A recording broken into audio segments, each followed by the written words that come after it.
did you? All good. It's good. All right. Let me see. Let me see if we live. Let me see if let me see if we're back live, fellas. We had a little technical difficulty right there, right? Yeah. I gotta find where we at. Oh my goodness. I gotta find where we're at. I got up to the website. Are we live?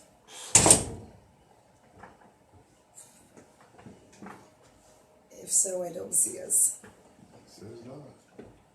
It says live, but I don't know if we're live or not. I can't see anything. It says live now. Okay.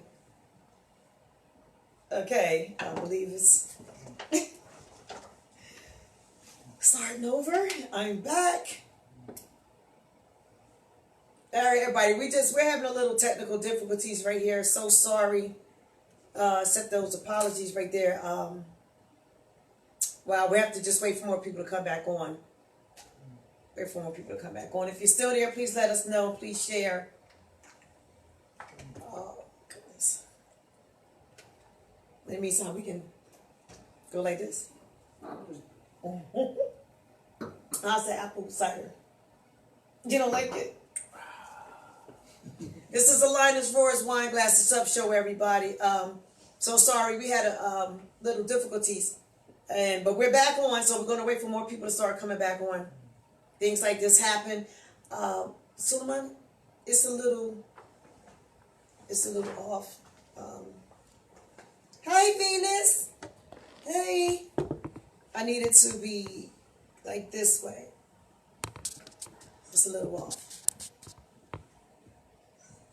Hold on, everybody. We're going to be right there. We've got to start this over. You good? Huh? It's not showing the full back. Oh, okay. Sorry. Push the bottom down a little. Push the bottom down a little bit. We'll show the full back. Yeah, it's not. I'm right here, everybody. We just You too close.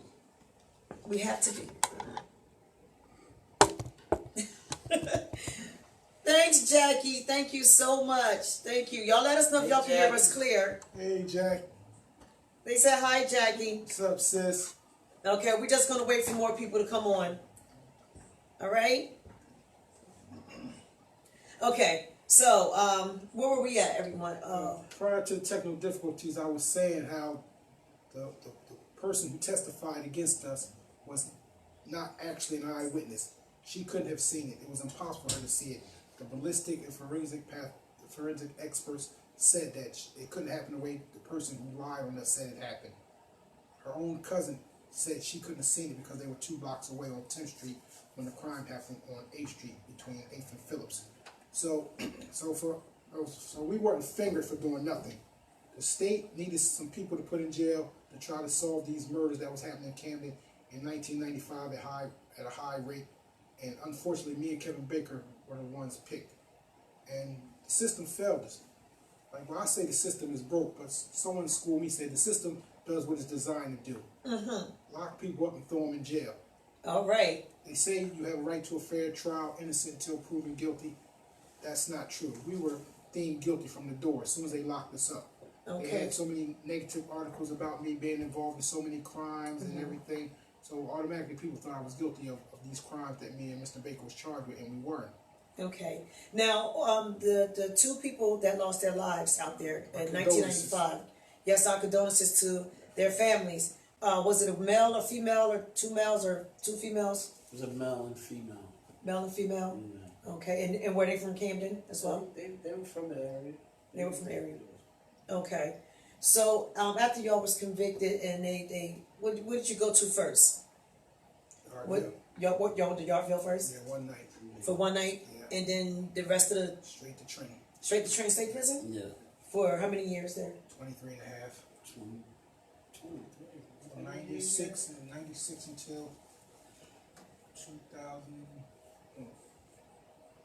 2000, yeah. Okay. So y'all spent the last 2 years in East Jersey? No, we was No. in Trenton the whole time. Oh, y'all was in Trenton the whole We was in time? the county for like 18 months. Okay. We had 25 years in all together. Okay. And then 18 months in the county waiting to go to trial, and then we ended up going to Trenton for 23 and a half years. It was 25 years. Okay. I want to get to the mental aspect when that happened to y'all. How was y'all mental right now, today, after doing 25 years and only being home, not even half a year yet? Almost a year. Almost a year next month. Yeah. How is it? How is it? How's the mental? Yeah. Man, it's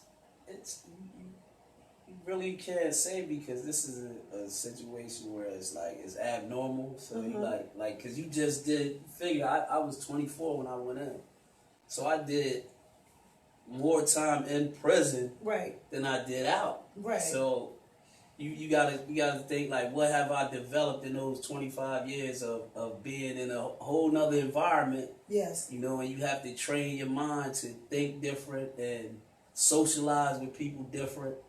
You know, so, like, what effect does that do to you when you come out? But luckily, like, we came up in an atmosphere where it was minds that were teaching you how to, you know, it's not really no textbook on how to survive this, because you could be something, like we said, we read books, but it means nothing if you don't have it, you know, and you don't have the right people around you.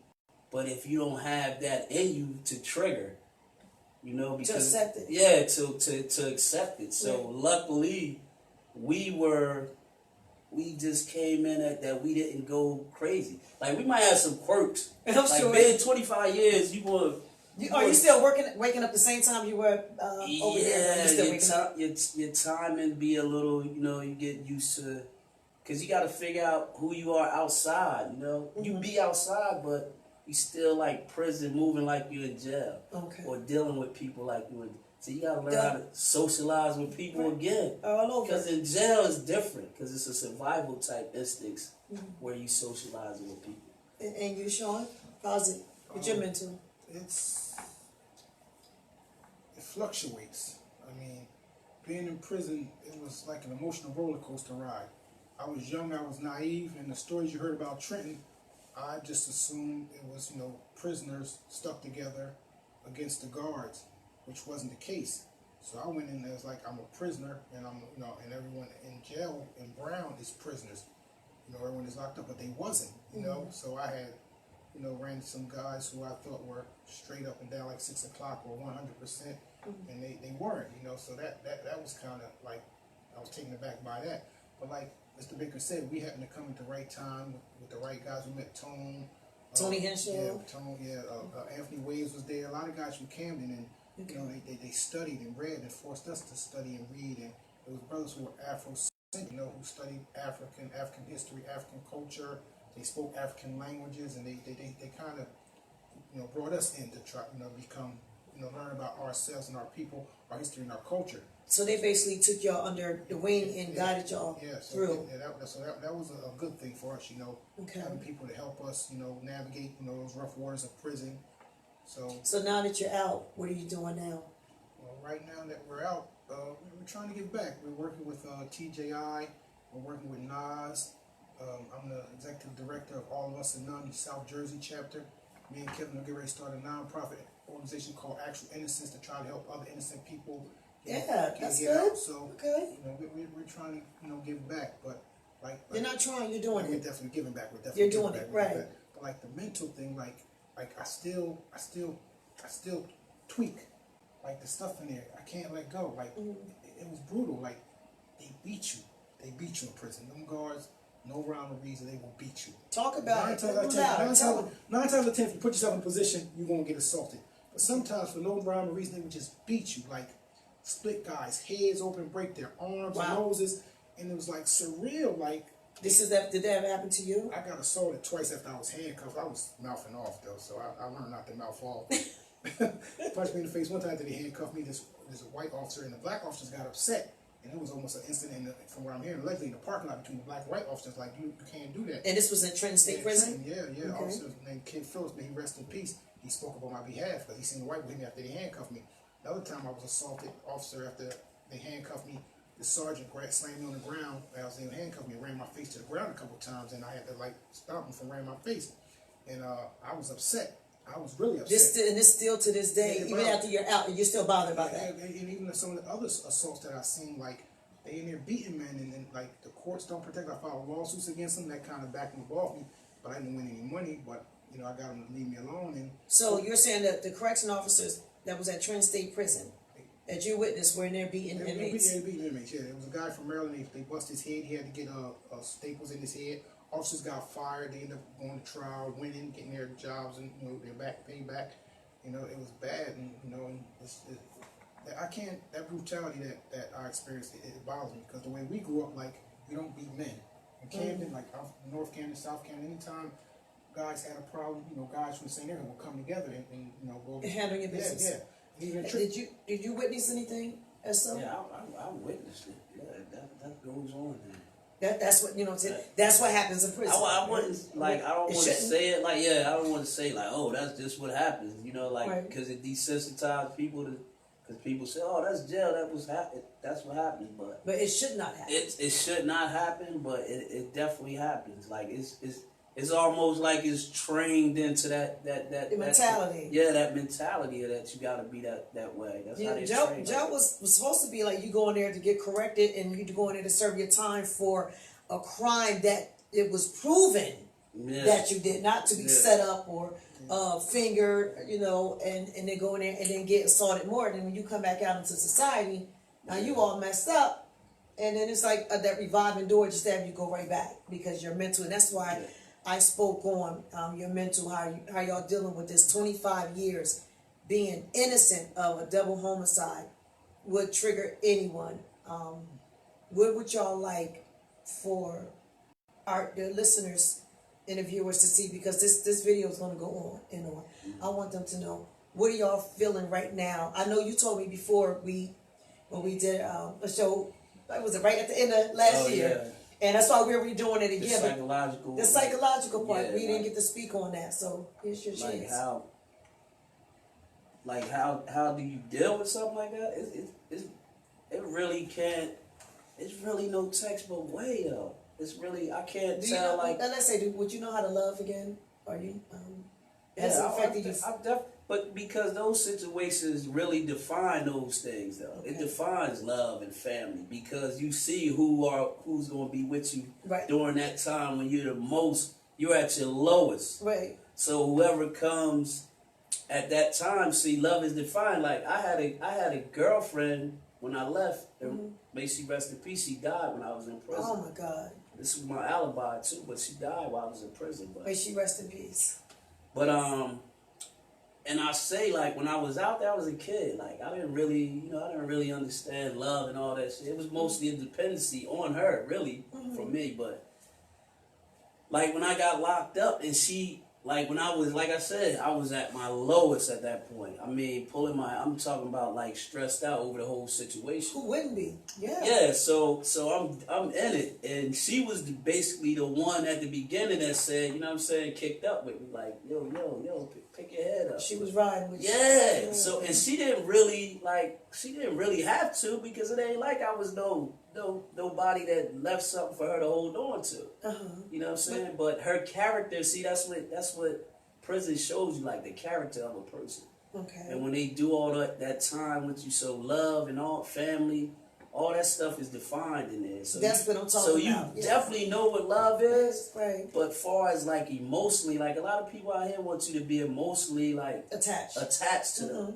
You know what I'm saying? But jail teaches you that. No, you better hold your emotions because, you know what I mean? It's not conducive in that situation to be emotional about certain things. So in jail, you had to be strong, and when you didn't want to be strong, but people dying, so you got to say, like, all right, how am I going to deal? My mother died in jail. My father died in prison. So how are you going to deal with that when it comes? Right. So you have to, in some way, because I seen people go. Just one person died, they go. They can't comprehend them. Yeah, they can't. Wow. They can't deal with it. And that's a lot of things we're going to be discussing on new entry testimonies about, you know, our brothers and sisters that's locked up and their families, because your family, you know, the real ones that ride with you, they're affected as well. It's definitely trickled down. It could be generation trickled down from you being incarcerated that you wouldn't even understand. Yeah. You know, So how could our viewers out here help y'all in any way? Things that y'all would need as far as if legal, you know, to get your stories pushed out even more. You know, y'all got a platform. Y'all already home right here, but other people need to hear your stories. Is it any way that would y'all like to go out on other platforms and tell your stories? Most definitely, because our story is our case. Like what happened in our case. Like our case actually was a crime. Like you know, because people, I guess, like it's a celebration that we're out. You guys are out. Da da da.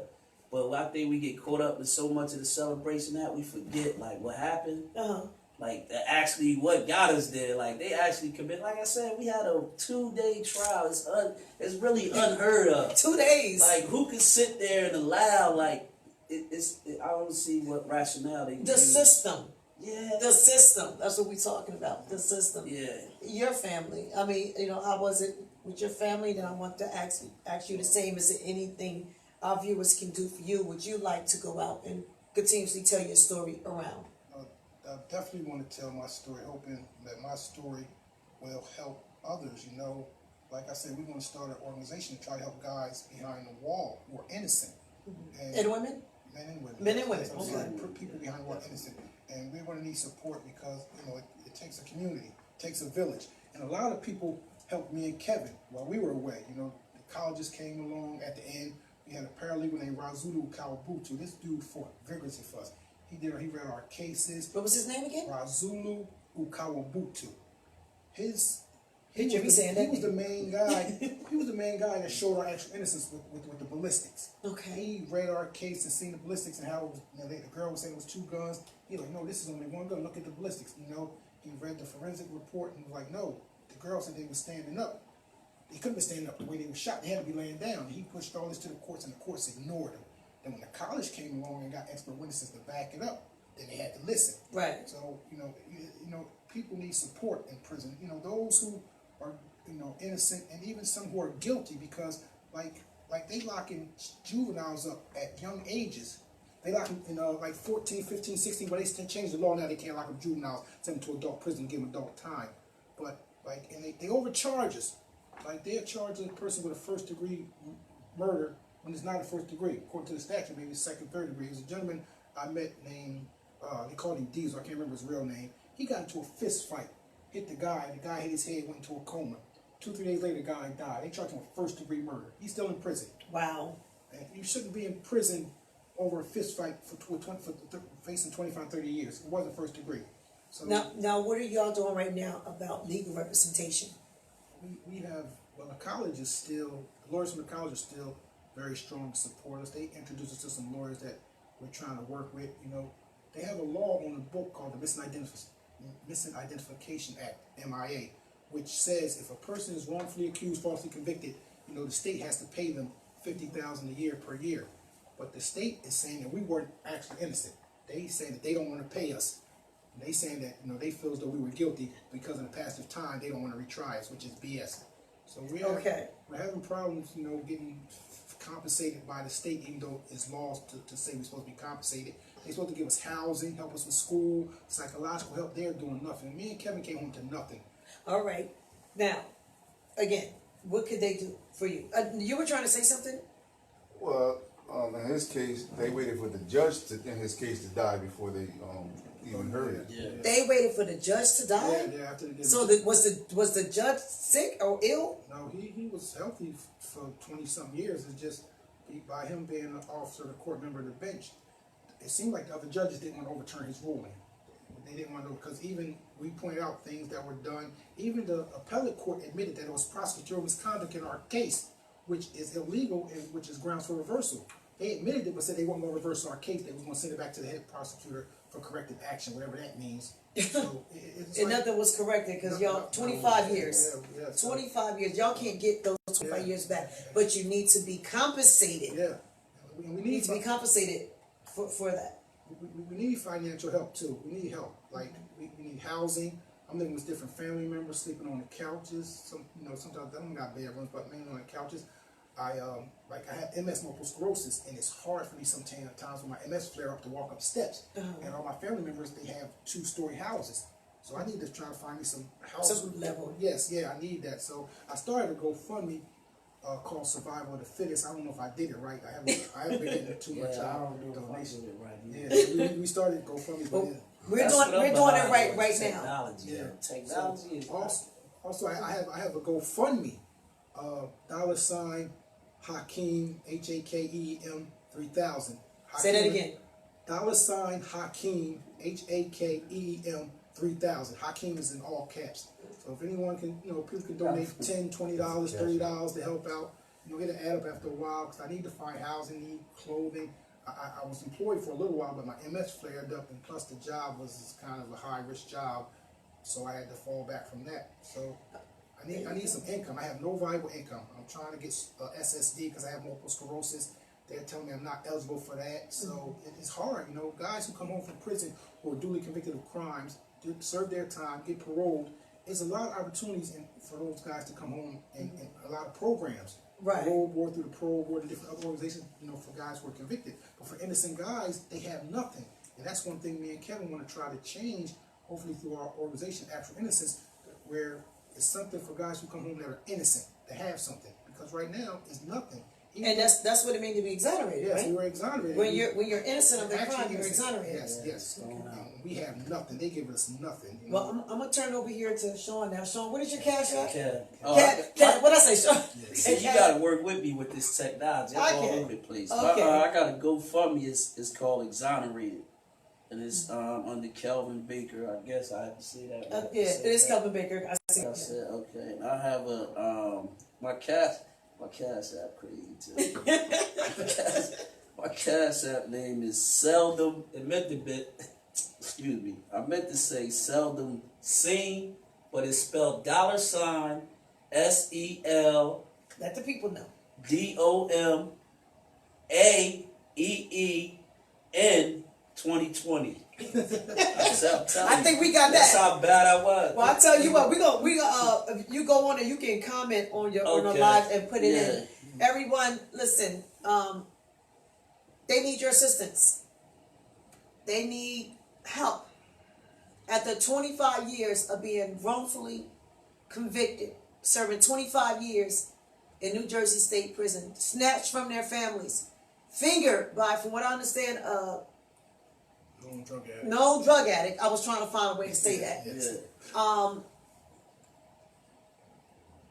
Put yourself in their shoes.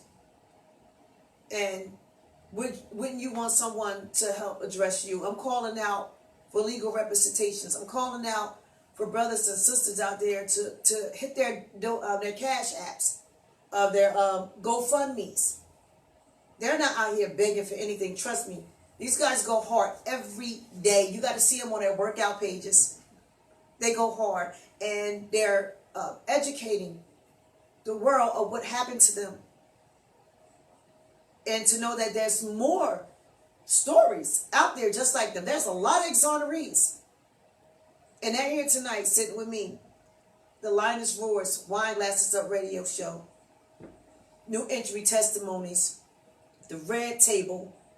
Oh, we getting it started. This is the second show this year. This is not going to be the last time y'all see them because this is their house. This is family. This is TJI. And we want to make sure that Sean and Kevin have a place to live where they don't have to go from friend house to family house, from couch to couch. They need help. If you are an employer out there and you can use two great men, they're right here. Sean Washington and Kevin Baker.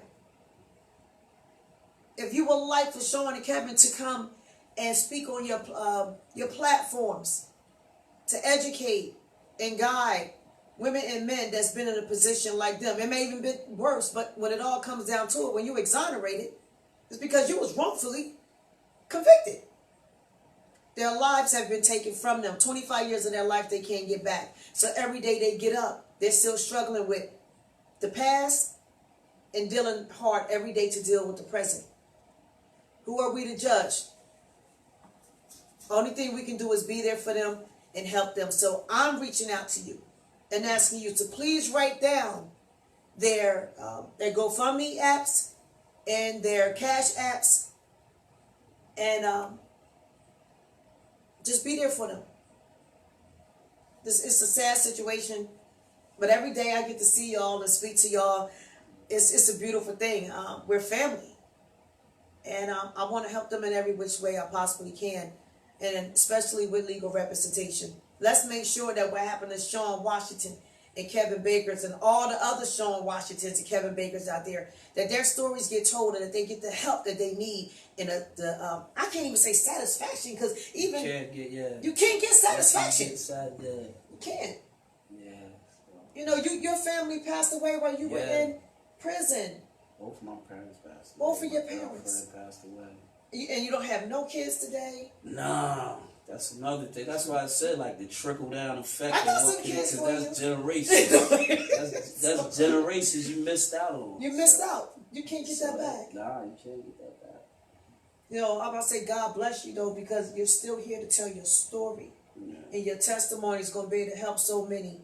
And y'all keep telling y'all stories. Yes. You know, one day there's going to be a blessed woman out there that's going to, you know, be your wife and bear your kids. You're still young.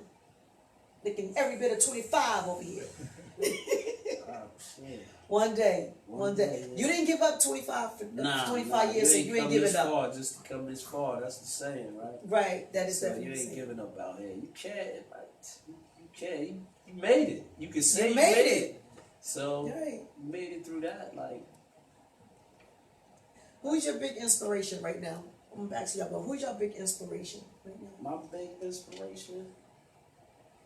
Damn, I don't even want to sound selfish, but sometimes I be patting myself on the back. But go ahead. Damn. I'm my Like, inspiration too. Yeah. Like, you know what I'm saying? Like, who could I look to? Like, who did I look to when I was, you know what I mean, that deep? So I'll be like, dang, you really made it through that. You know, And that's your strength every day. Yeah. You out there working out. So when you look back at it, you get that out of it. Okay. You can't get nothing. What else can you really get out of that? Like, if you think about all that shit that we went through, all that jail, because a lot of it was just jail noise. So you say, what did I get out of that? And you gotta say that, like, damn, you fucking made it through that. You didn't lose your mind. You might have lost a little piece of something, but you didn't like actually, you didn't actually. So this program y'all about to start up, the name of it again? Actual Innocence. Actual Innocence. Okay, and would that be starting right here in Camden? Yes. Of course. Yes. Okay. And how can people help y'all with that? Well, we're just getting ready to apply for a nonprofit status, get our bylaws together. We have a board of 4 vice president. I'm gonna be the president. Kevin's gonna be the vice president. We're gonna get a treasurer and a secretary. I have a couple people that I'm going for that. I believe I know who they are. Okay. So once we get it on board, I have some guys in prison who I know are actually innocent, and I told 2 of them to send me their cases. You know, the history of their case and everything. And Right. I'm gonna go through it with a fine-tooth comb. Now, hopefully, I'll be able to get a lawyer and investigator who do what wasn't done in the beginning. Because one of the biggest parts of people being falsely convicted is there's no investigation. Yeah, They don't do anything. I mean, At the beginning, beginning, so it needs to. I mean, we shouldn't have did 25 years. Y'all shouldn't have did one day. If it been a One third day. of You shouldn't even been arrested. That's it. At If point- you look at that, if you look at the evidence, that you shouldn't even been arrested for that. Yeah. I mean, the indictment was messed up. They went, when you first get locked up, before you get indicted, they have to go to the grand jury. They have to present all the evidence. They went to the grand jury. They had to present all the evidence to give the jury the opportunity. And so your evidence is still out there. Yeah. Your evidence is still out there. Yeah, definitely. Yeah, It's public record. And something that's out there that people don't know about that I'm working on trying to get, I got a little bit. FBI was watching Camden since 1991. Started bringing indictments in 1997. FBI knew that me and Kevin didn't do it through different federal informants who decided to cooperate against their cohorts and tell what they were involved in. He said FBI knew that y'all didn't They do knew it, we but didn't do yet didn't do anything about and it. I had one of the FBI informant's statements that he gave, saying that it wasn't us. And this was like 2003. He gave a statement. Then when he came on in 2011, And he talked to the college force and gave a statement saying he told the FBI, he went to the prosecutor's office when he came home, and they did nothing. Like, our case is so rare and so unique and so devastating. Like, they knew and did nothing. Like our lives didn't matter. Like during slavery, like, you know, we're just going to use you up and discard you. So the prison system is an extension of slavery. A lot of people don't realize. Yeah, It's an definitely. extension of slavery. But like you said though, it's start at the beginning. Yeah, the beginning. And not so much like they did. Like, we don't be knowing stuff. You know what I'm saying? Our family members and stuff like that. Yeah. Like, when your son get arrested, don't just believe your son or daughter. Don't just believe everything the cops say. Yeah. You know what I'm saying? Because the cops have your family members thinking that you actually did something. Flip the script. You know what I'm saying? And they'll put your family members in positions where they make them implicate themselves in crimes that they didn't commit. You know, because they like to trump stuff up on people. Yeah. They can turn a simple assault into attempted murder. That's just the matter of fact. What you just said, trump stuff up. That's exactly what's going on today. How, look at y'all, okay? And I'm not making this about races, but I'm keeping it real. Look at their skin color. Yeah, most definitely. It's definitely. That definitely plays a part. Thank you. It definitely plays a part. But you got Trump doing all this just evil stuff, and he's getting away with it. He's getting away with it. But y'all were innocent. Had your proof, and no investigation was done. And they sent 2 of our brothers away. They sent 2 of our brothers away. Hear me say this. 22 of our brothers away for 25 years. You asked a good question a few minutes ago to Kevin about who was his inspiration. Yes. And I thought it was going to be posed to me. I guess you'll get around to it yet, but it's on the No. I was going to get around to you. Say me too. Yeah, I was waiting for him to say that. No, Let me ask you again. Who's your biggest inspiration? my mother. Okay. My mother, she is so strong. She should be 78 January 21st, but she was there for me from the beginning. I mean, she was coming to every court date, coming to visits all the time. Anytime I had a problem with the medical or officer, she calling up there, calling the warden, calling the head of the medical department, find out what's going on. She's kind of connected. She had politicians calling on my behalf, senators, assembly men and women to see what was going on. So she was a big inspiration for me. She still is, because she's still going strong. Another big inspiration for me, I can't take it away, is Tone Henshaw. If it was not for Tone Henshaw, I would not have survived. It's okay. It's okay. Let it out. Yeah, Tone, thanks Tone. He really helped us from the beginning, and even now. And like a lot of people let me do what I wanted to do because I was a big guy, I had a little bit of money, I was flashy, so they wouldn't call me on my bullshit.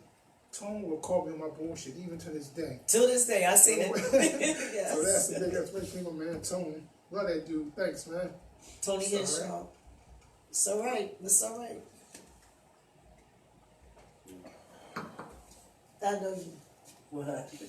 You're hard as fuck. This This our big baby right here. It's okay. But I remember I asked you before. You said I have not. It is. You have not. You have not I broke. have not cried. You have not cried. Since I've been in 25 years since I've been out. I guess nothing. I don't know. I guess I repress stuff, or you deal with it in another way. I deal with it in a way like if I can't use it for nothing, I can't like grief. Say for instance, grief. You know what I'm saying? What could I say to myself? I don't know if I'm right or not, but this is how I dealt with it in the situation I was in. You know what I'm saying? So if what good is grief to me? You know what I'm saying? If it's going to take away something from me that I need, it's no really. And it sounds so hard, but to me it makes rational sense. Like, I need all my energies going this way. You know what I'm saying? This is how you deal with it. This is how I dealt. Yeah, this is how I dealt with it in that environment like that. And I see when I be seeing you working out and you be in that gym.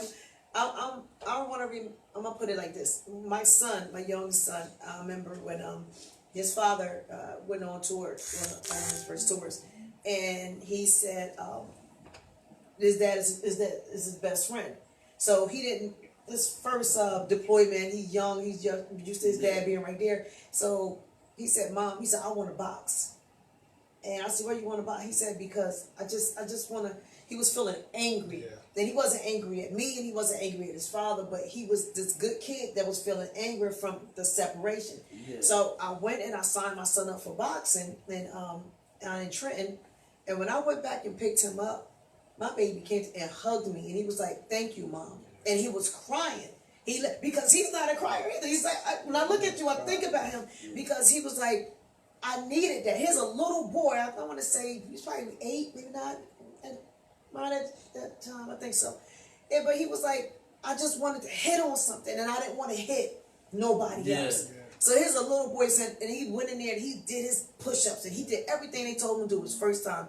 And wow, everybody, I have my attorney Larry Pop calling in, but he's calling the wrong number. So I'm going to try to make sure that I get Larry Pop to call in here on the right number. Wow, Mr. Pop, if you're watching, you must be calling another number. This is good. This is good. My attorney Larry Pop from Gaylord and Pop from Trenton, New Jersey, is definitely on board with TJI and what we're doing here to assist and even with consultation or how he can help with cases from women and men that has been wrongfully convicted, exonerated, and that's a blessing as well. But back to you, as I was saying, wow, the boxing helped him. So when I see you and you be working out and you be hitting the bag, I'm thinking, okay, is he taking it out there? Because that's the way. That definitely was my therapy, yo. Working out, because I can say I worked out for the whole 25 years. I can say, like, you know, some little in between, you know, rest, but that was my consistent thing, working out. So that helped me. That's great. That is good.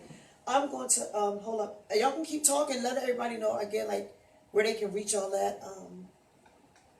You know, how they can reach y'all on social media. I'm on Facebook, and I'm on Facebook, just Kevin Baker, and I'm on Instagram and Kevin Baker 7328. Kevin Baker 7328. Yeah. I'm on Facebook as Sean Washington. I'm on also I'm on Instagram as Hakeem_Swazi, so I can be reached on Facebook and Instagram. Okay, so Monty, we're welcome to come on over here and add on. Look at it. Come on over. I'm going. In the meantime, you know, I'm going to try to reach Mr. Pop. Y'all can come on over because I want him to call in. Is that good? Okay. One moment, everybody. I'm gonna step away. Be right back. Okay. Keep talking. Y'all can talk to the people. You know, this is a wonderful platform that we're on. Wineglassesup, Lioness roars. We need more platforms like this because, you know, most times with people who get incarcerated or charged, you know, it's only one side of the story, the prosecutor and the state side. You got to talk in that. Yeah, you're talking to that. Talk right there. The defendant side is never really told, and luckily we've been blessed since we've been home to be able to tell our story. People don't know our story, you know, and through all, you know, the media publicity at the beginning, all the negative stuff that was put out there against us, so people believe it. Even that we're exonerated, I've read some comments that people have a hard time believing that, you know, we were locked up for 25 years for something we didn't do. They don't believe we were exonerated. They believe we did our time. I mean, it was one question posed I read, you know, because the 911 tape was found, the college found the 911 tape, and which the state turned over to the defense that they never presented to court. And one person asked, why did it take 18 years for the 911 tape to come up? Which, you know, yeah, that is bizarre, but the way the system is, you know, system is ran by people. People are fallible. If those lawyers who represented me and Kevin would have been serious about their craft and did their jobs, me and Kevin would have never went to prison. But everything happened for a reason. I mean, we're strong. I read something one time that said they tried to bury us, but they didn't know we were seeds and we grew. I always tell people they tried to kill me, but they only made me stronger. So we're with these good brothers, Tone Henshaw, Ibrahim Suleimani, Anthony Ways, my man Darryl Brooks. So we're out here with a strong team, and we're giving back, we're fighting, and even behind the wall, we had a strong support team. Brother Leon Singleton, Uncle Bake, Razulu, Leon Russell, my man Ube Lumumba. Oh, some myriad of guys who had me and Kevin's back, who helped educate us, you know, get us on the right path, work on our case, learn the law, learn what our rights were. You know, it was a paralegal, John Tell, may he rest in peace. Abdullah Douglas, may he rest in peace. We always had a strong support team. We got a strong support team now. Thank you. We want to keep going. Alrighty, everybody. Thank you for that. Thank you for holding me down while I stepped away. We have, everybody, our voices from the inside calling in from Rahway, New Jersey. Who do we have on the live? Russ Owens. Hello, Russell Owens. Thanks for calling in. No problem. It's my pleasure. All right. So how you doing tonight? We're doing good. I'm sitting here with Sean Washington and Kelvin Baker. Salute, respect, bro.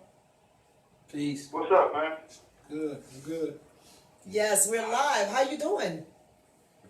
Oh man, I'm blessed, man. I got another opportunity to get it right. All right. So I'm just we surviving in here. We keeping it pushing. We keeping it positive. Okay. We just our main focus, man, is just to get better every day. Yes. I'm sitting here with these two kings right here, and they were enlightening me on things that they seen that took place, you know, in prison. We're sitting here talking about the mental aspects of being in prison, and then once you come home, it's a lot. And now it's that they're educating the masses. And I just want to ask you, Mr. Owens, how is it? You know, you're still in. How is it? How's your mental right now? Say that one more time. How is your mental right now? My mental? Yes.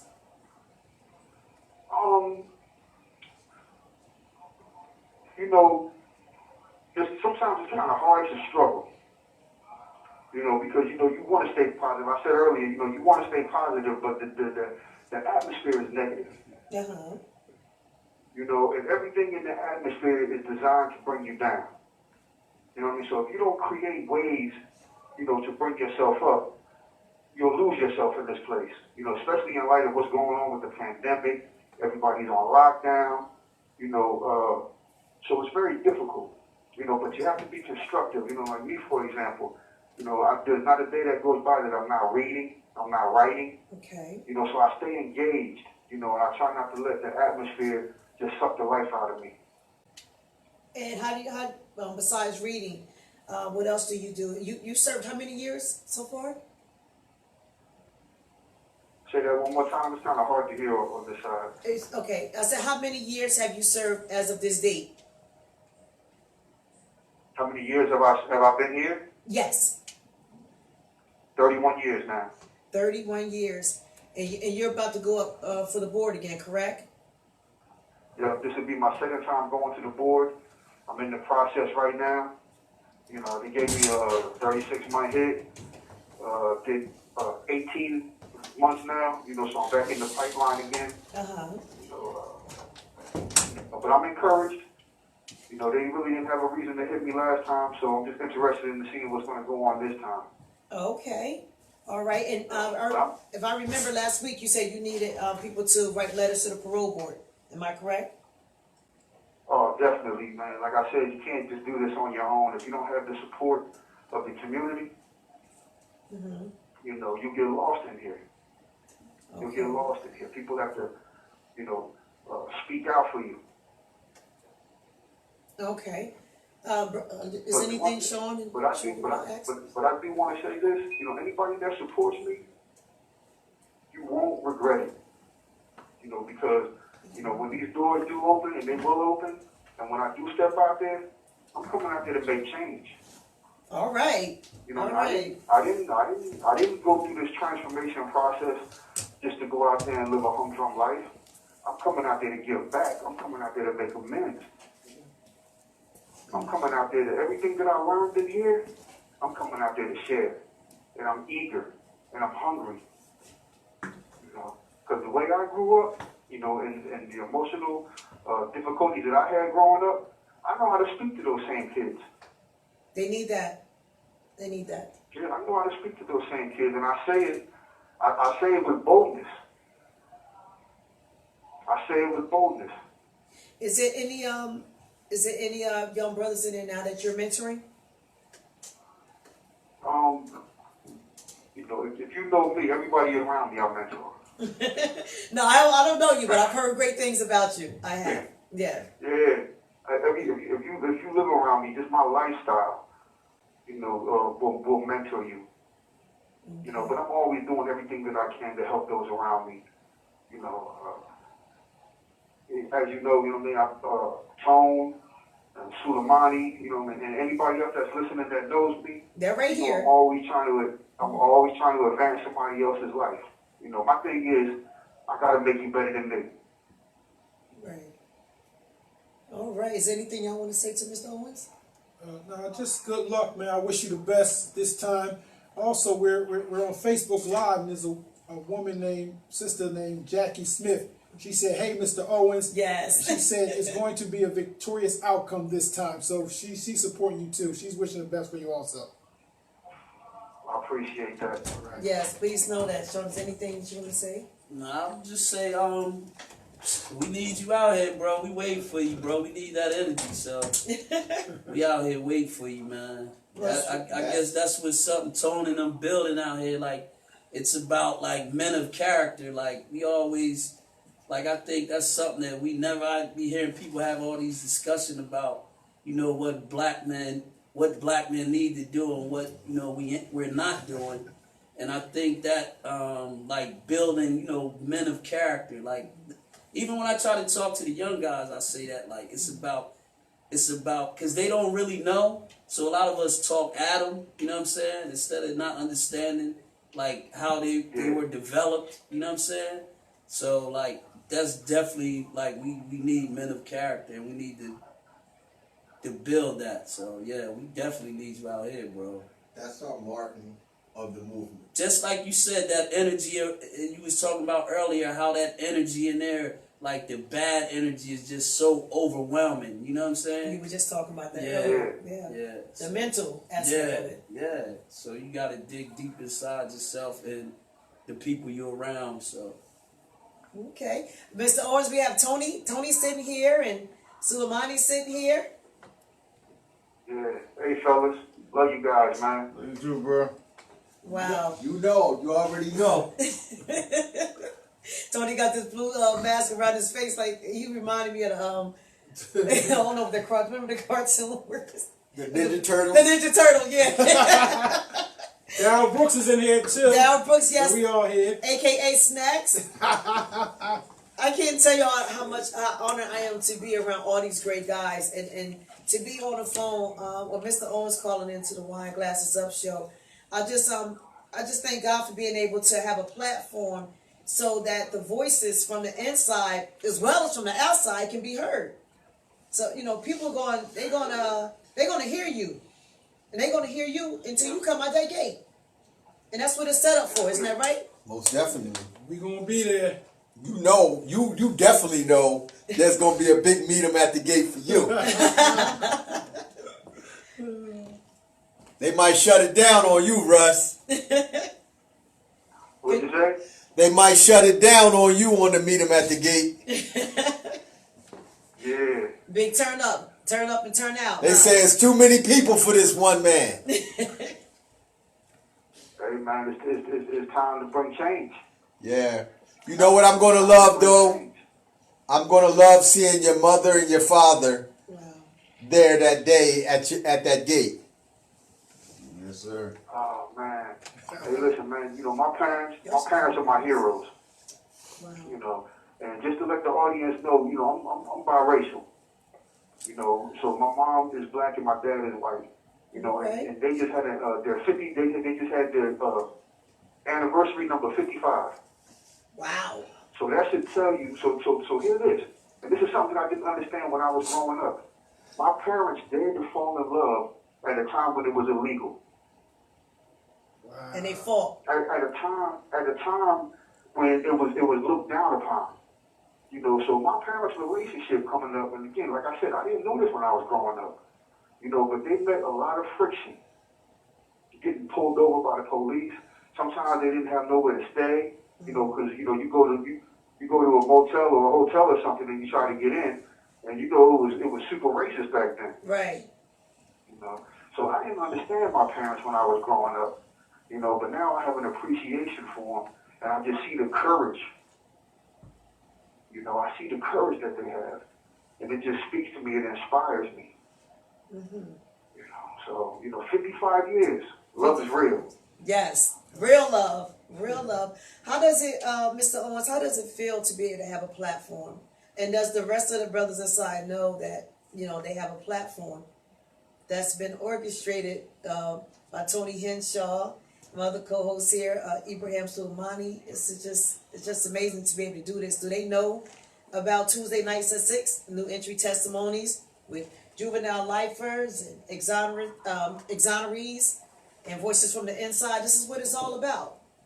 Making sure that when we get to that gate, meet them at the gate one day, we can all welcome y'all home. How do you feel about that? Is this something you want to add on to? I love it. Those guys are taking on this leadership role. There was a need in the community, and they're stepping in and they're filling it. One thing that we used to talk about when we was on the inside is that it was a thing of frustration. And I used to tell Tony and Soleimani, like, listen, they don't know what we need, and it's not going to happen until you get home. So everything that's going on now in the community, with the meet you at the gate, and the fighting with the juvenile sentences, and all that, these are things that were discussed on this side. Right. And they're making it a reality out there right now. So yes. Those guys are real, live, modern heroes. Yes, they are. And I appreciate them. Yes. I appreciate them. Wow. Look at them. And they so humble. Yeah, I think it is unique because if you look back, you try to think like if you've been in jail, everybody say, yeah, when I get home, you got all these people in jail, it's got all these big, but it's never really been this lane though. Like I did time before like getting out. It's never been a lane like you come out of jail, you got people that, like the experience of jail, you got actual people that could guide you, like, cause everybody in jail say, I'm not coming back to jail. I'm not coming back. But most of us don't know how not to come back. You know what I'm saying? Speak on it. So when you got a lane that's out here, like it's never been this. No, this is new. That's why I said when he comes, it's more men. Like it's more men guiding this than just heads. Like just it's guys. It's like figureheads out here that got these organizations, but it's more men. That actually been through the system. That been through that and know how you develop. Like we've been through the experiences developing as men too. Because we were kids when I went in. I didn't know nothing. Get out of here, boy. I'm not reading no damn book. I was a kid. Right. So, just developing that growth, that whole we know. So when we talking to a young dude, we like, oh, we know, we did all that shit. You did it. So for somebody that hasn't done it, Mr. Owens, for someone that hasn't done it, could they come and tell y'all what y'all feeling? No, they can't. No, Nah, you can't. I mean, that's what was happening in the past. People have ideas. They think they know, but they don't know. So people have to humble themselves and say, hey, how do I do this? We don't know how to submit to one another. Everybody wants to be better than somebody else. Right. But lives are at stake. Sometimes you have to step to the side and say, hey, I don't know what's going on. Can you show me? Exactly. Exactly. And that's how lives that's how lives will get saved. A lot of times, information getting out. Tony Soleimani will tell you, You have 60 seconds remaining. People don't want to hear. And when you don't want to hear, it's more suffering. I know you're going to call back in, but I have a question for you before you go, and then when you call back in. Jackie Smith on the line wants to know if is any other men in the facility that need assistance, and if so, do they want to? Well, definitely. They already know. They can tell their story here on the Wineglassesup show on New Entry Testimonies Tuesdays, along You with have Voices from the 30 seconds Inside. remaining. Okay, so we're gonna wait for you to call back. Exactly. Hey, Russ. Hey, Russ. Yeah. Are y'all using the line with the money that's already on there? Yeah. Okay. Okay. Okay. All right.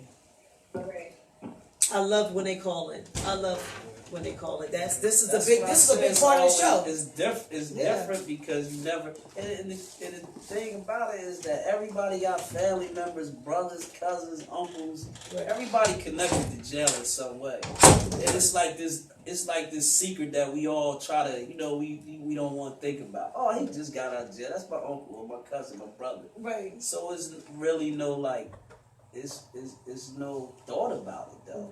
He always talk that shit when he go to jail. Get out. Oh, he's saying this. Yeah, he said the same shit.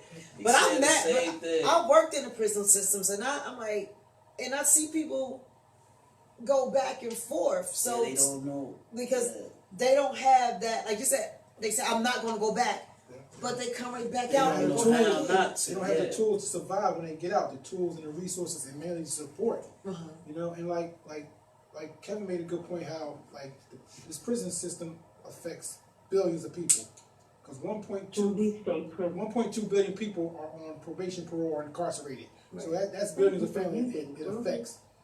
And like growing up with us, we always see guys in and out of jail come home. So growing up for us, going to jail was somewhat normal. And we was in the streets. We were in the streets. We kind of knew that one day we were going to jail. But with this new generation, it's crazy. They do stuff. They want to go. No, they will tell on each other not to go to jail. Like this rapper I just seen told on all these people. We didn't have to go to jail. We're going to hold on to that. Do your crime, you do your time. Wow. That's what I was just like that. Drop. Big mic drop. Mr. Owens is back? Yep. No, okay. Is there any other brothers around you that's want to speak tonight? Yeah, I got Umar Dollar right here. $1. Tell her hi. Okay, I'm gonna give them to y'all. Hey, look, I love y'all. Be encouraged. I'm praying for you guys out there. Thank you too, man. And just know that y'all a big part of the show right here on Tuesday. So this is your lot. 7 o'clock. Oh, okay. Appreciate that. Love you guys. Love you too. Bro. Hello, hey everybody. Umar, respect, Hello. bro. Peace, bro. How you doing? All right. This is Umar Dollar. $1 is on the live. Yes, I want to thank everybody for wanting to do the letters for us for the parole and things like that to the listeners. Thank you for listening to us and understanding how we feel in here. All right. And that means a lot to be able to have y'all on this platform. Y'all all a big part. Just want you to know y'all are a big part of this platform. To know that y'all going to be calling in on Tuesdays and letting us know what's going on and what you need. This is us, making sure that the information get out there. So this is your home as well. Okay, thank you. And if there's any other, brothers in there that want to come on Tuesdays, they just have to let, Tone or Ibrahim know, and it'll be set up. I believe y'all time will be 7 o'clock, or it'll be worked out. But y'all are a part of the Wineglassesup radio show, New Entry Testimonies, Voices from Behind the Wall. No, I'm sorry, Voices from the Inside. Yes.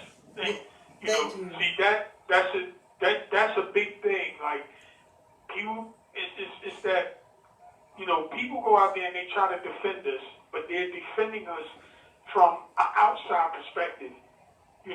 If you don't have a relationship with us on the inside, you have absolutely no idea what we need and what we're going through and what we're asking for help for. So if you don't work from the inside out, if you try to work from the outside in, it's not going to work. And that's what New Entry does. It works from the inside out. Yes. Our brothers went home, and that's the biggest thing, because people try to speak for us, but you can't speak for me if you don't know what I need. Right. And like when Tone and Soleimani went home, And they always make this point that, yes, they were here with me. I've been in here for 30 years. You know, as of Sunday, I've been my 30th year in prison. And they went home after doing 30 years, but the day that they left, everything in here changed. Wow. How would you could you elaborate on that? Yes, like, you know, before when Tony Soleimani was here, it's a wing here called 3 Wing. It wasn't such a good wing when they were here. But what they've done now, they've made 3 Wing the new, for lack of a better expression, the new ghetto of the prison.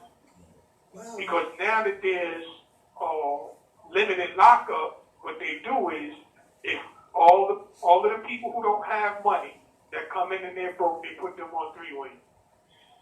All of their problem childs, they take them off the wing and put them in 3 Wing. If you get in a dispute at the job or something with your boss, and say he writes you a charge, whether you're guilty or not, they move you to 3 Wing. Then they put the worst police in the jail over on 3 Wing.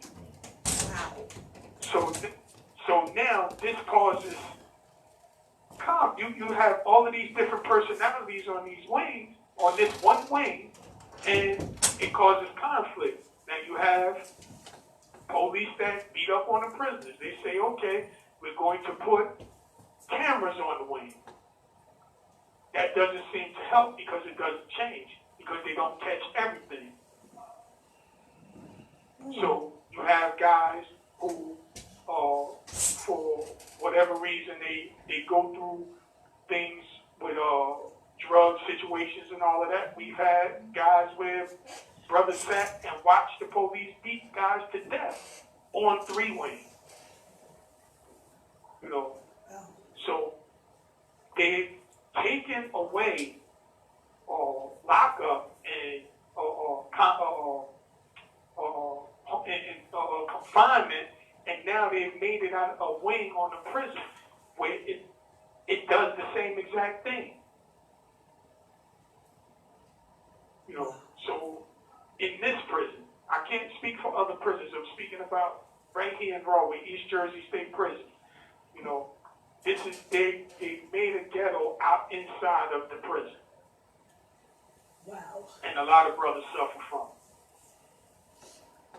You know, the job I work at, where we're supposed to be able to get the clothes for the guys when they come into prison, but because they're on 3 Wing, they won't let them out to go get their clothes. So you have a guy that comes in from Craft with 1 pair of pants. He's wearing that same pair of pants 2 months later. And I used to work at Craft. You know? I was telling them about that in Trenton, New Jersey. Yeah, I used to work there. Right, and I have never been to Craft because of my time. Mm-hmm. As you know, since I've been in 30 years. When I came, it was reception was Yarsville.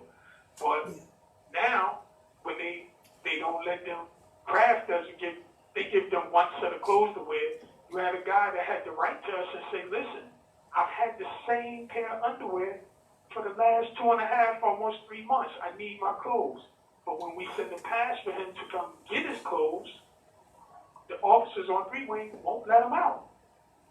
That's oh my goodness. I can't even imagine. I remember when I worked at Craft, and I used to go up on a tier when and I worked in classifications, and when the fellas would come in from being in a regular, I'm about to say lockup, or if they got locked up on a Friday, they stayed there till Monday, whatever it was. When I tell you, it was the most awful smell. I just said, I can't do this. I don't want to go up there no more. Right. So if it's anything like what you're telling me in there now, I just can't. It makes me cringes. I cringe for that. Yes.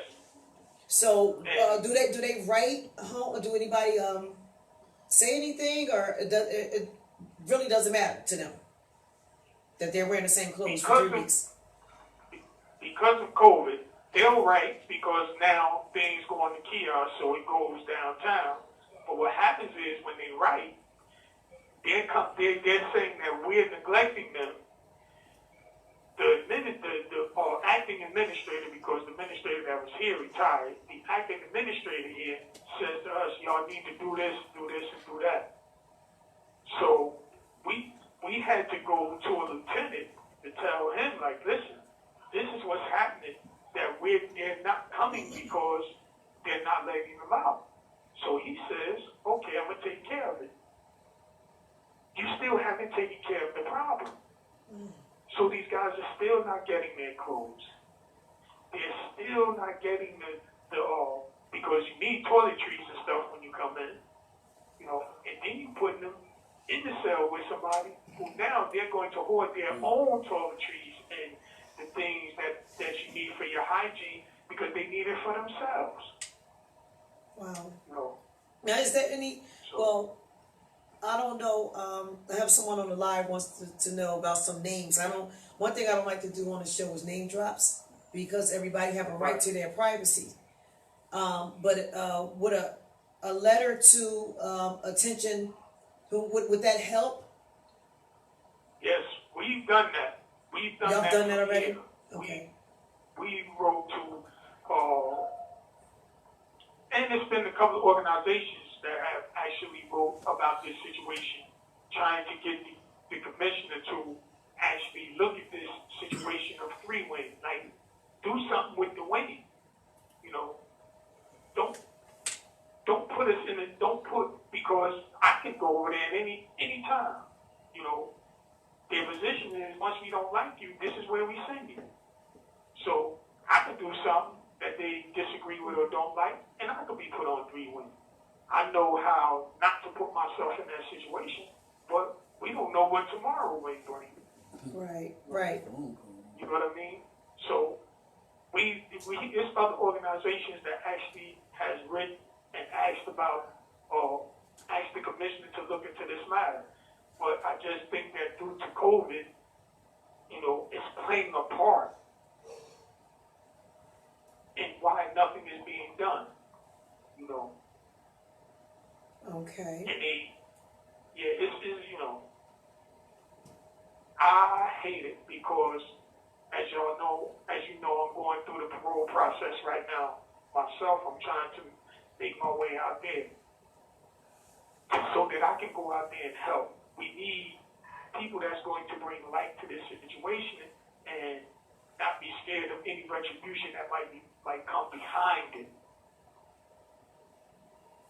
You know? Okay. So those are the things. That's something that we're trying to work on. And it's a lot of young guys. It's a lot of young guys that they're putting over there in this situation. And the three-wing? Yes. Okay. You have the older brothers that, you know, have been in prison for 20, 30, 40 years. They put them over there with these young guys in this situation. And then now they're being disrespected and degraded by these officers. Jeez. Over here on three-wing. And how old are they? Or I mean, you said they're just coming in, so you would say the youngest would probably be probably going up to like maybe 18, or doesn't even matter no more, does it? No, they'll be a little older. They'll be okay. 20, 22. Well, actually, now what they've been doing is they've been bringing the guys from Yarsville here. Okay.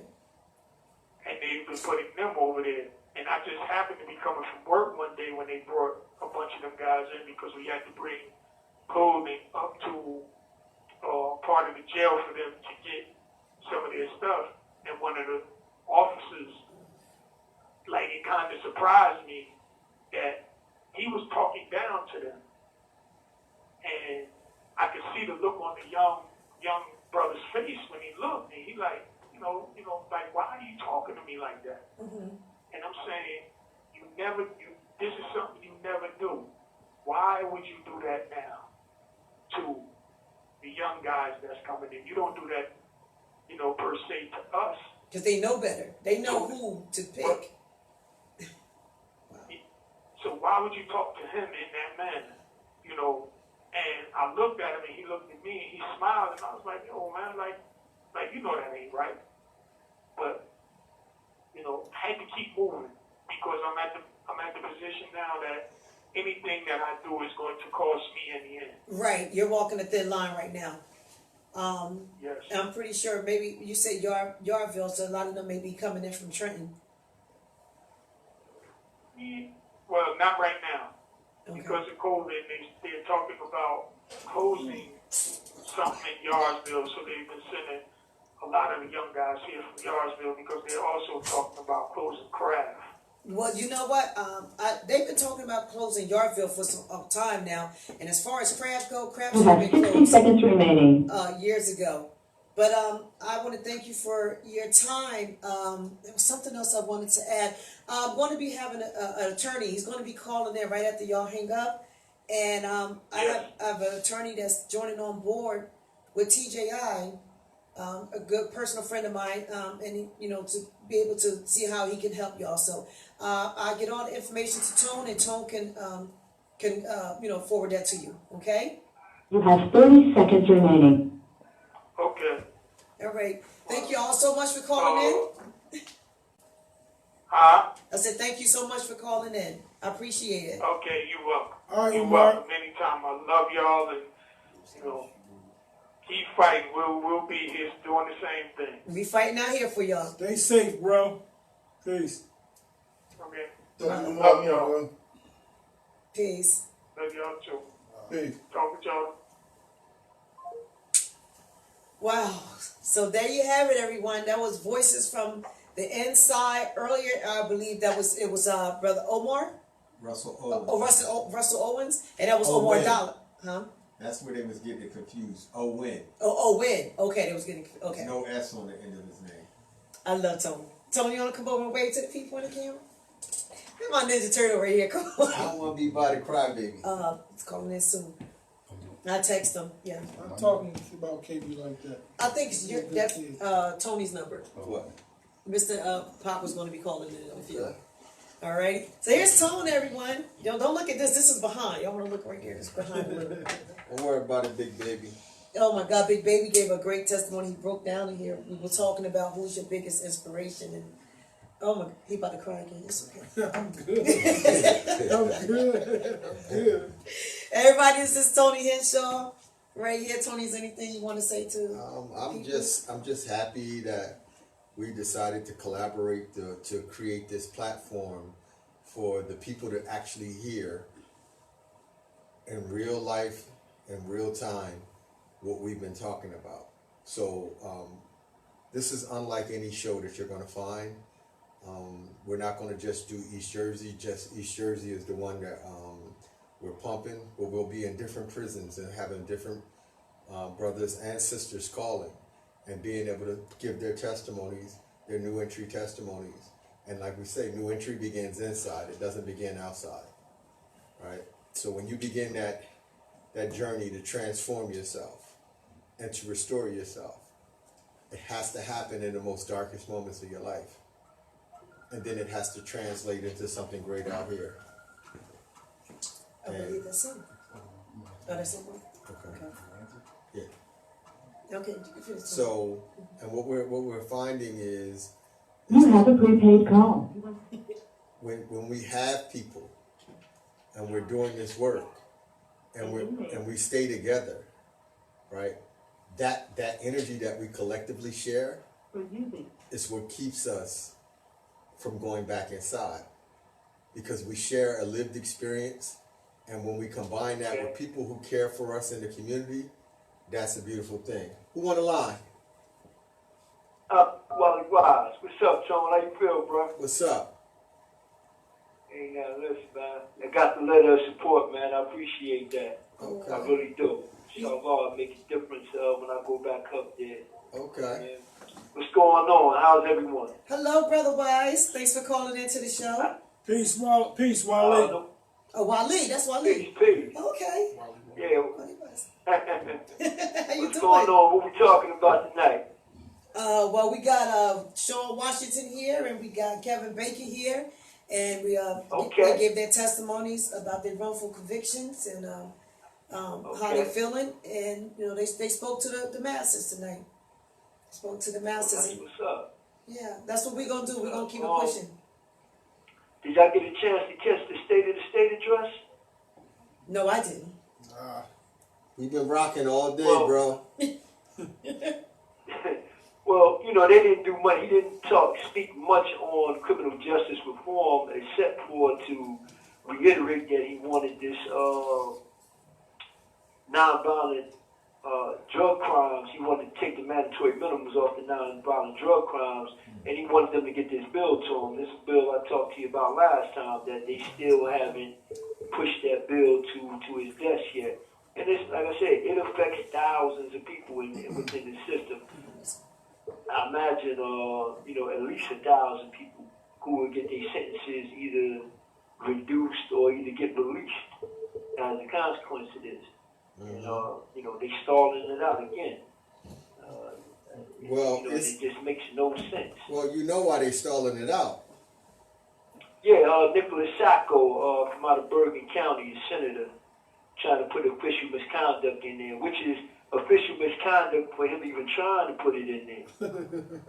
Well, the thing is that I think from what I'm hearing, it's related to self-interest as far as I think a son-in-law that's currently incarcerated. It was a New York, it was a New York Times article. His girlfriend's son had a no-show job. Right. And he falsified his time card. Right. So he got a 5-year mandatory minimum as a result of that for official misconduct. So he's trying to have that lifted so that his girlfriend's son can be released. Right. So the point is that, and this goes entirely against the utilitarian approach to democracy, where what's great for the majority, right? Exactly. So this is about the minority instead of the majority. But the thing is, we're writing a letter, but it's also becoming a wedge issue out here. I know you guys in there don't know. What's up? They're using the nonviolent versus violent rhetoric again. Oh, yeah, absolutely. But no, hold on. Trying to advocate for all the nonviolent crimes and making it seem they're actually categorizing violent criminals with rapists, and that's never been the case. Well, the difference is it's not the politicians doing it. It's some people in the movement. Yeah, well, they're getting on board because they're getting grant money and. No. They're pushing the legislation, brother. Say again? They're pushing the legislation. That's not about grant money. It's about messaging. So why would they get on board with something like that when the majority of them were in prison themselves for violent crimes? No, I'm talking about not the violent crime. I'm talking about the nonviolent crime. All right, you lost me, Tom. So what I'm saying is people in the movement that have been convicted of nonviolent crime comparing themselves to people who have a violent crime and using that as justification for the passage of this bill, as opposed to saying that this was a racial disparity to begin with, and we don't have to go against each other. No. Well, you know how this thing works. They always pit us against one another, and we're getting our little corners and our little partisanship, and we're not looking at the bigger picture. Again, they've done this commission, and they've already detailed the whole history of the racial disparity in New Jersey prison system. It's clear, New Jersey has the worst racial disparity of any prison system in the country. And that's clear just by being on a unit where you'll see 80 people or 100 people on the unit, and maybe 7 or 8 of them are white. Everybody else is black and Hispanic. And they telling you that these sentences are incorrect, but yet the ones that they want to correct are the nonviolent crimes, or those people who have the highest recidivism rate. These are the people that they want to let back out, the people who have the highest rates of recidivism, because they're doing 2 years, 3 years, 5 years, 7 years, and they never getting out of the criminal addictive thinking process. They haven't came out of that crime culture. They haven't matured yet. But these are the people that they want to give the breaks to.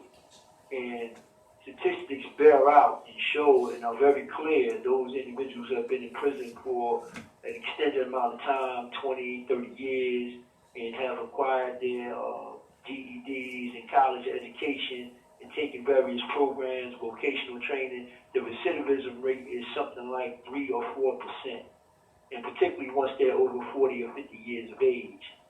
But yet, the individuals that they continue to want to assist, and I'm not against them helping people, but the people that they want to continue to assist are the 20-year-olds and the teenagers, the ones who are still in that criminal mindset, who still want to go back out and commit crimes. You know, and So just go by the facts. So what could be done different? What could be done different to help those that you just spoke about, those 20 and 18-year-olds? 20 and 18-year-olds, they used to have mentor programs within the prison at one point, years and years ago. It might have preceded you and I, where they used to let guys who had been locked up for a certain amount of time and were on the tail end of their sentence go to the juvenile facilities basically as a mentor, as a power pro. Yeah, paraprofessional program. It was called the paraprofessional program. Oh, okay, that's what it was. Yes. So I think, tackling that problem is not a simple one, and it's not one thing that's going to be done that's going to fix that problem. These problems have to start in the community. They have to start where you guys are before they get into this mindset, and then bring them through the prison mindset where they see guys who've been locked up. For instance, I'll give you a point, an example. My nephew, he's down Craft now, getting ready to get shipped to Yardsville. He was born, I had already been locked up 10 years before he was born. And his mother had labored with all kind of professionals trying to get him help so he wouldn't follow in our footsteps and come to prison. And nobody was able to reach him. And when she finally reached out to me, I talked to him for the last 6 months. We set up phone calls and we talked. And his whole perspective has changed in 6 months. All because he and I talk on a regular basis once a week. And because he looked up to me for the wrong reasons, I utilized that to have real conversations with him about the reality of what his life is going to look like if he continues down this path. And I don't pull no punches. And his mother, I don't pull no punches with him. This is what it's going to look like.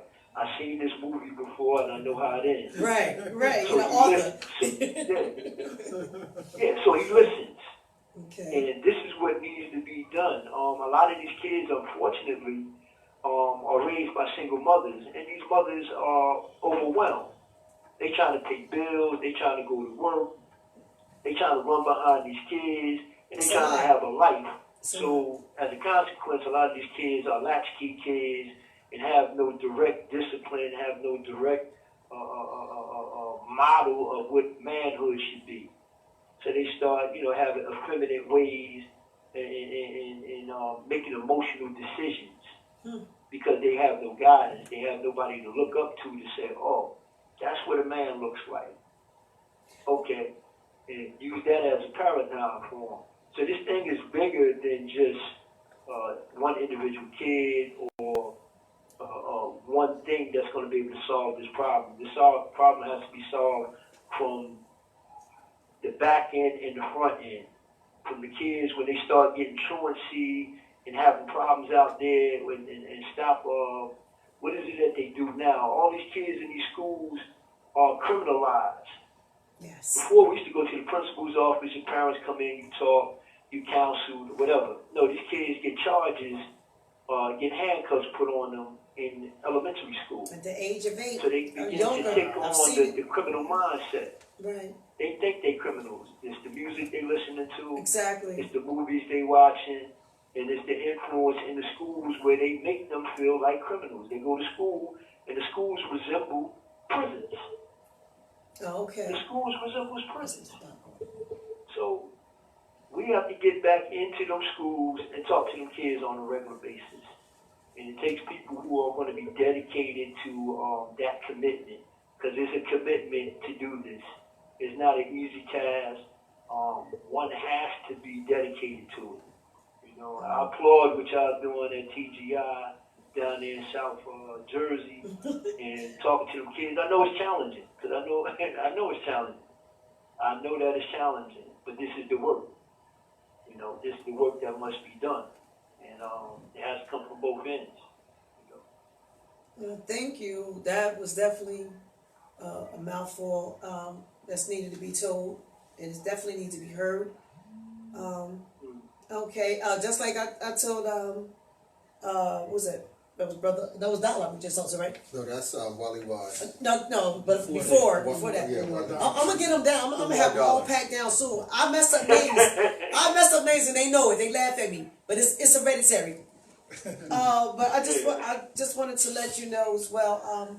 This platform is yours, and I want to be able to provide you with your voice so that people can hear and y'all can educate from the inside. You know, voices from the inside. You know, can't wait to see you on the outside and to meet them at the gates.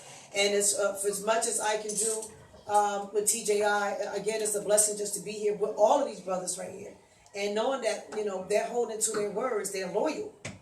You can't find that a lot out here, inside or out. Loyalty is what it is. It needs to be. When you say you're gonna do something, do it.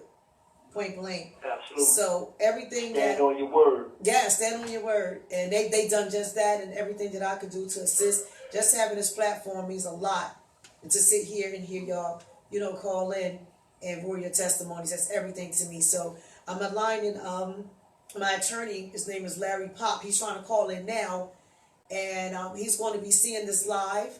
The lives are going to be played over and over again. We're going to continuously share the platform. Okay. So if you need any legal we had a couple of people that were inquiring as to what the station is, when does it come on? They want to listen. Okay, well, it's WCMD Media. Okay, and that's on YouTube. It would have been on there tonight, but there were some technical difficulties. But we'll get it up. We'll get it up and going. We're just the second show, and it's still going great. But every Tuesdays at 6:00 p.m. And Tony is the one. He would make sure I know what time y'all going to call in. Right now, tonight, y'all did 7. So that's good. So we want to allow that time, because I know it's 15 minutes. Yeah. Each call is 15 minutes. So we're working on it now. We are in development stages. So I don't want to make sure that everything, the guests get their stories out. Y'all get their stories out. We get the information out about TJI and meet them at the gate. So you have 60 seconds remaining. As much as we can do, in 2 hours, we're going to get it done. Yeah. Isn't that right? Yes, it is. All right. Well, listen, Tone, you have my Facebook page information. Just put it on my page, post it on my page, and I'll repost it to everybody on my page. That's what's up. I got 3,000 people on my page, so all right. I'll put it out there. No problem. Thank you so much. And I'll put it up there. I didn't even know you was on Facebook. You have 30 seconds remaining. Wally Wise at Facebook.com. Wally Wise at Facebook.com. Now, don't y'all be hitting up Wally Wise for no nonsense, because he going to tell us. Peace. Peace, Wally. Stay safe, bro. Peace. Yeah. All right. All right, listen. This phone get ready cut off. Let's see if the brother going to call back. We got another. I'm here anytime y'all need me. All right, but we have another call about to come in from the attorney. He called up. Okay, so if that call come in, we can. Yeah, you can call him, Suleimani. Go. The lawyer. That's what I'm trying to do. Oh, you trying to call him now? You said you wanted it on your phone. That's why I stopped. No. What? He was calling on that one. Yeah. Oh, okay. Well, I just thought he could call now. I don't know which line. Okay. You don't call on that one. On that one? Okay. Yeah, I told her it'd be better if you just call on this one. This is a great show, everyone. It's 7:50. We got a lot out. Yes. Are we ringing now? Is that the person? Hello, Mr. Pop. Hello, Lucretia. How are you? Hi, Mr. Pop. Thank you so much. Thank you so much for calling in, everyone. This is Larry Pop from Gaylord and Pop from Trenton, New Jersey. The best attorneys ever. I confirm. Thank you for the words. I Oh, like that. If I could only live up to that, I'd be a happy man. no, you are definitely certified. We know that. So, Mr. Pop sitting here with me tonight. All the fellas is in the building. We have Sean Washington. Hello? We have Kevin Baker. How you doing? Hello? Good evening, Hello, Mr. Pop. John. All right. I don't know if you had a chance to see the live tonight or hear the voices from the inside. I heard some of it. Unfortunately, I had to get on the road tonight. Okay. Do a couple of things, but that's why when I got back to my residence, I called in and from this. They have a great program, though. I like the interaction. Sort of interesting, very interesting. Okay. I want to ask you, Mr. Pop, as far as my two guests that's here tonight, Sean Washington and Kevin Baker, I don't know how much of the story you got a chance to hear tonight, but they are exonerees, and they were locked. Well, they were in prison for 25 years for a double homicide that they didn't commit. What actions, legal actions? I'm sorry, I missed a little bit of that.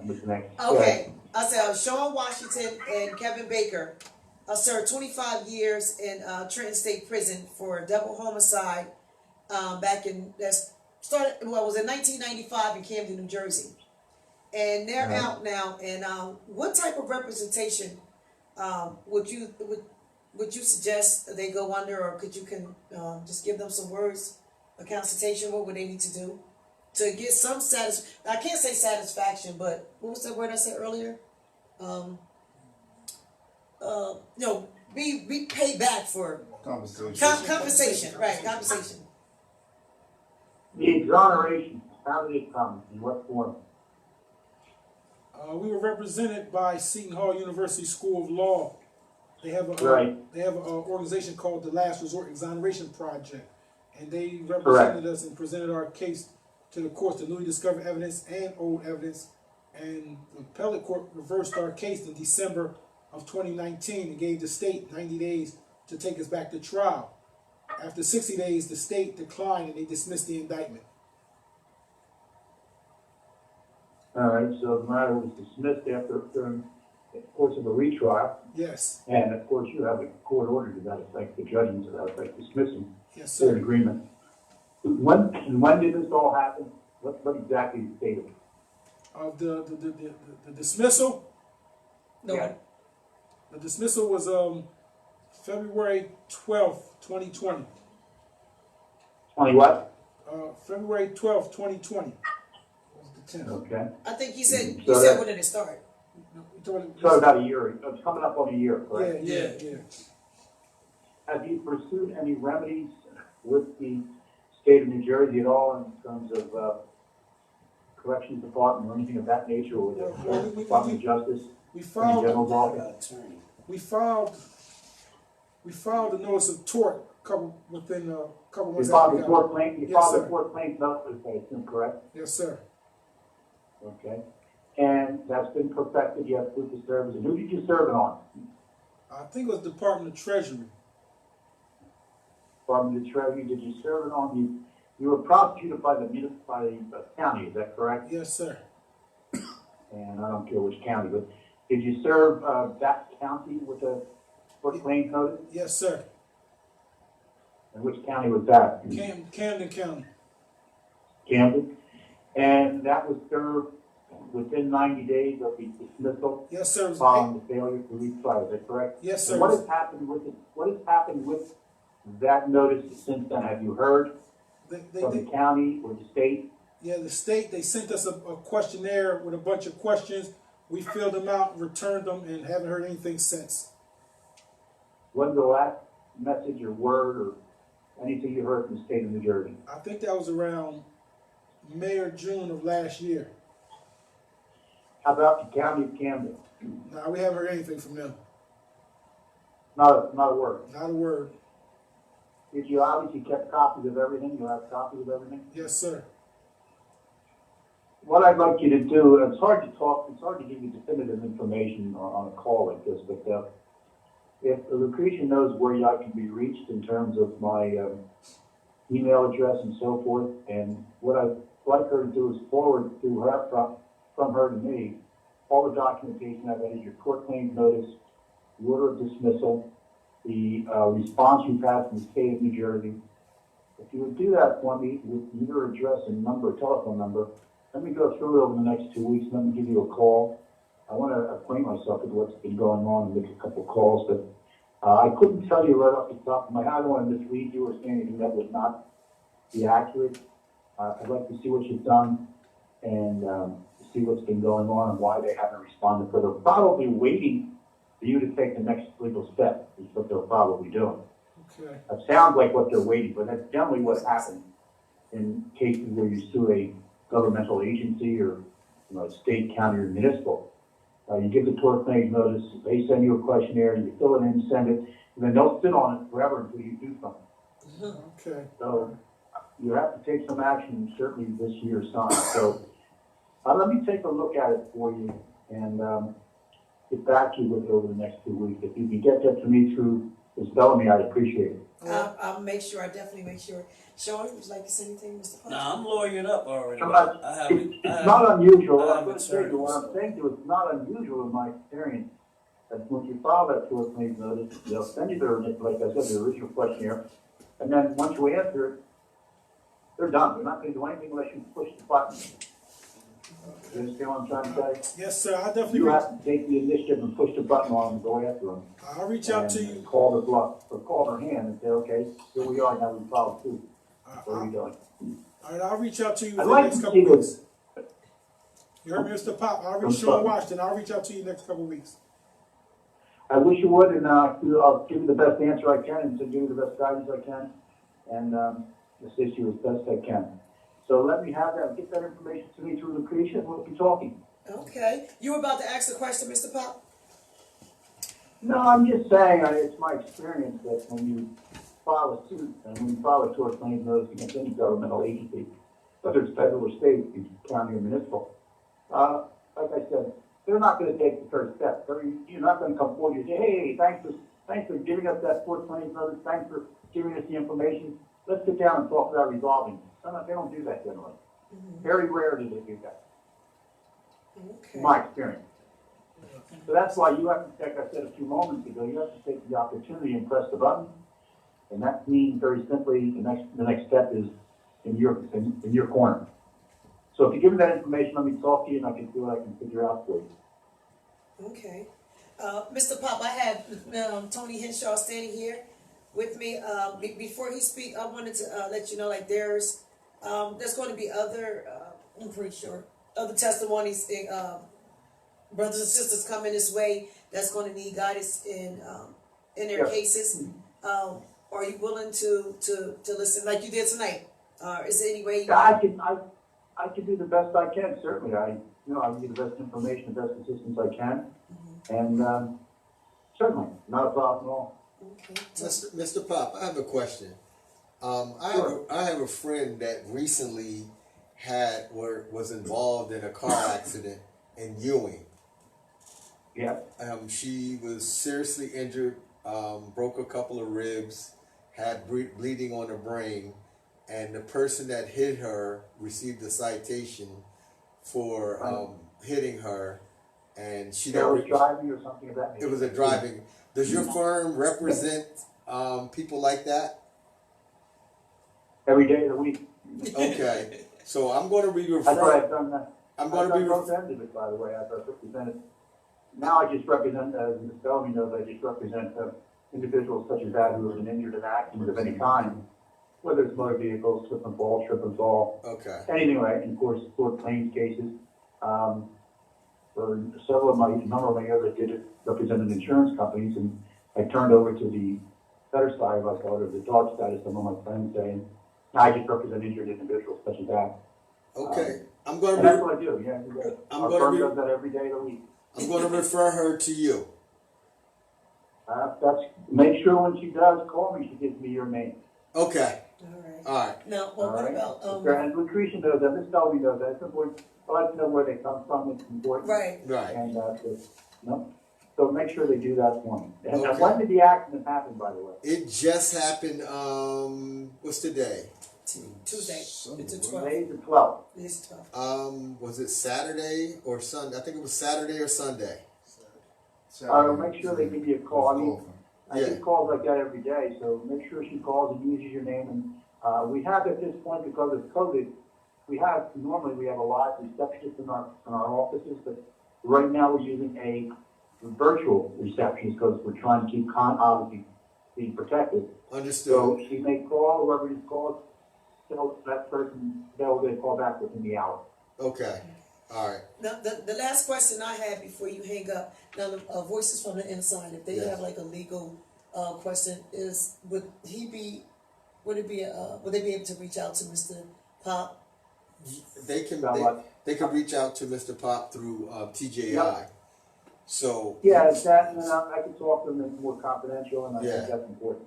Because what will happen is the way it's structured. Let's just say they need to talk to Mr. Pop. They'll be able to do a legal call. Okay. We'll give them Mr. Pop's number, and they'll be able to register to make a legal call in the law library for absolutely free. Oh, okay. All right. Absolutely.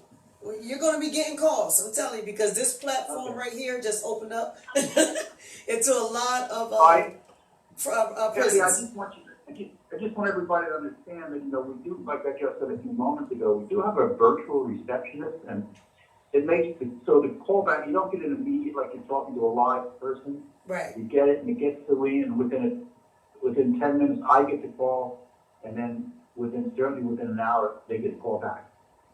Okay, so this would be set up. Tony would be able to, I guess, set it up and let you know what time they be calling. Yeah, and that's important because they're going to need to call back at a specific time, like you just said, and make sure they give me that time frame. I just want to make you aware because of COVID and the restrictions and the quarantine, so forth. That's the situation in most of the firms at this point in time. In fact, a lot of people are working remote.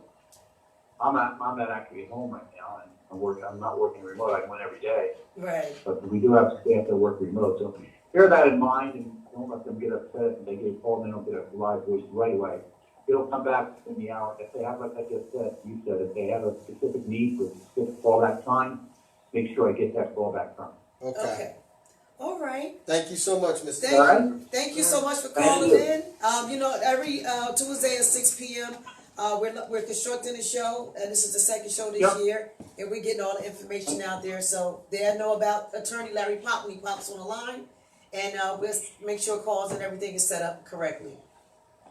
All right, Ms. Bell, we'll talk tomorrow again, and everybody stay safe and stay well, and we'll get through the whole COVID problems, and hopefully the next month we'll get back to normalcy.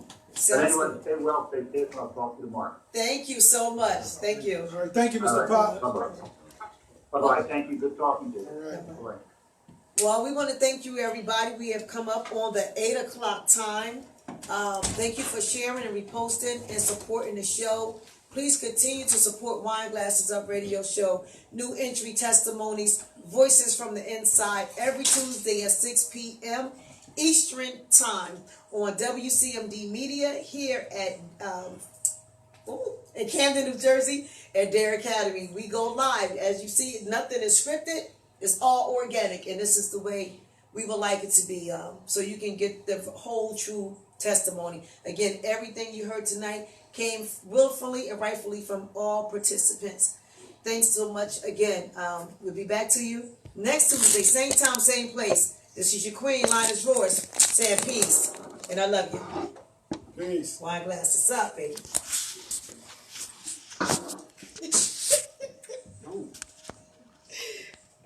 Here you go. Here you go. Do you have it, Suleimani? That's our engineer. I'll help you. Hold on. Hold it down, brothers. Hold it down for me. There you go. Here, help you.